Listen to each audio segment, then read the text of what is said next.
When I visit Tokyo, I hardly know any Japanese back then. And I just live in this ryokan, which is like a bed and breakfast, ran by this middle-aged guy who didn't understand any English nor like Mandarin. But I was able to communicate with him by using facial expression, gesture, and Chinese characters.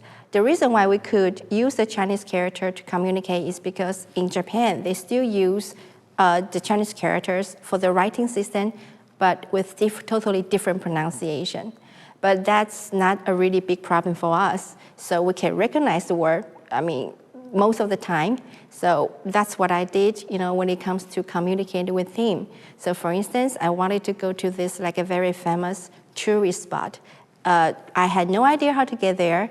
And so I just drew the picture to show him this is where I wanted to go. And then he got the idea, took out the map, and showed me how to get there.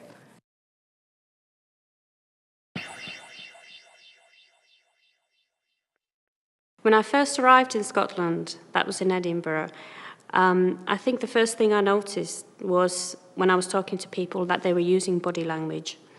And I was quite surprised, because I had this image in my head that British people don't use body language.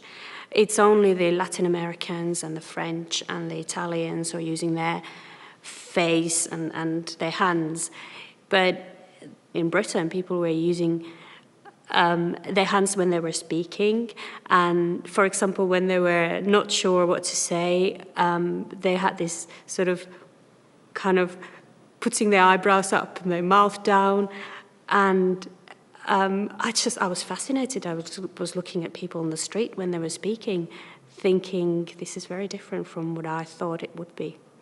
When I went back to Finland, I looked at people in a different way, because we don't shrug in the same way or use our eyebrows in the same way as they do in many other parts of Europe, even in Scotland.